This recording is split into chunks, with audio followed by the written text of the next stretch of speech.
চট্টগ্রামে টিকা নেওয়ার পরও হামে আক্রান্ত হচ্ছে অনেক শিশু। তবে চিকিৎসকরা বলছেন টিকা নেওয়া থাকলে হামের জটিলতা ও মৃত্যু ঝুঁকি অনেক কমে যায়। এদিকে আশঙ্কাজনক হারে রোগীর সংখ্যা বেড়ে যাওয়ায় হাসপাতালে বেড সংকট তৈরি হয়েছে। এদিকে জ্বর, সর্দি কিংবা শরীরের র্যাশ দেখা দিলেই দ্রুত হাসপাতালে আনার পরামর্শ দিচ্ছেন চিকিৎসকরা। চট্টগ্রামে এখন পর্যন্ত নিশ্চিত হামে মারা গেছে ৯ জন। আর চমেক হাসপাতালে হামের উপসর্গ ও নিউমোনিয়ায় গত ১ মাসে প্রাণ গেছে ৩৫ শিশুর। আরও জানাচ্ছেন রাজীব বড়ুয়া। চট্টগ্রামে গত ২৪ ঘন্টায় হামে আক্রান্ত হয়ে মারা গেছে এক শিশু। আর হাম ও হামের উপসর্গ নিয়ে ২৪৭ জন শিশুর চিকিৎসা চলছে নগরীর বিভিন্ন হাসপাতালে। চট্টগ্রাম মেডিকেল কলেজ হাসপাতালের শিশু ওয়ার্ডগুলো এখন হাম আক্রান্ত শিশুতে ঠাসা।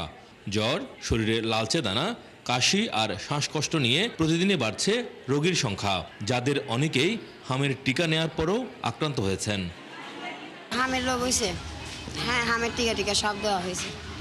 এখানে ডাক্তাররা ভালো আছে, দেখতেছে। একটা ছিঁড়ে ২-৩ জন করে রুগী, বেডের তুলনা আছে রুগী বেশি। আপনার 2টা টিকা দেয়নি, এই জন্য ডাক্তার আর কি বলছে, সেজন্য বলে বাচ্চারা সমস্যা বেশি হচ্ছে। চিকিৎসকরা বলছেন শারীরিকভাবে দুর্বল ও অপুষ্টিতে ভোগা শিশুদের মধ্যে সংক্রমণ বেশি দেখা যাচ্ছে। তবে টিকা নেওয়া থাকলে রোগের জটিলতা ও মৃত্যু ঝুঁকি অনেক কমে যায় বলছেন তারা। এখানে আমাদের যেসব বাচ্চা ভর্তি হয়েছে দেখা যাচ্ছে বেশিরভাগ বাচ্চারই টিকা দেওয়া নাই, নন ভ্যাকসিনেটেড বাচ্চা। যাদের টিকা দেওয়া আছে তাদের হামে আক্রান্ত হওয়ার সম্ভাবনা খুবই কম, আর হলেও সেটার জটিলতাটা একদমই নাই। চমেক কর্তৃপক্ষ বলছে শুধু হাম নয়, নিউমোনিয়া ও শ্বাসকষ্টের জটিলতা নিয়ে হাসপাতালে আসছে বহু শিশু। আর এতে রোগীর চাপ বাড়ায় শিশু ওয়ার্ডে একই বেডে ২-৩ জনকে রেখে চিকিৎসা দিতে হচ্ছে।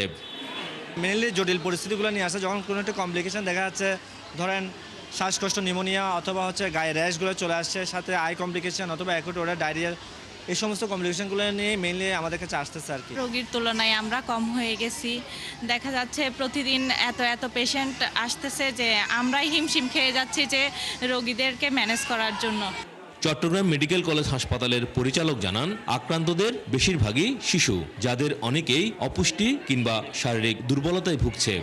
ভ্যাকসিন দেওয়ার পরে কিন্তু হামে আক্রান্ত হওয়ার সম্ভাবনা অনেকে যদি ইমিউনিটি কম হয় অথবা নিউট্রিশন যদি কম হয়, যাদের ইমিউনিটি পাওয়ার কম, তখন কিন্তু এই বাচ্চাগুলো এফেক্টেড হতে পারে। যখন তার একটা অ্যান্টিবডি ডেভেলপ হয়ে যাবে তখন সে ইমিউন হয়ে যাবে, তখন আক্রান্ত হওয়ার সম্ভাবনাটা কমে যাবে। চিকিৎসকরা বলছেন সময় মতো টিকা আর দ্রুত চিকিৎসায় পারে হাম পরিস্থিতি নিয়ন্ত্রণে আনতে। তাই সবাইকে সচেতন থাকার পরামর্শ তাদের।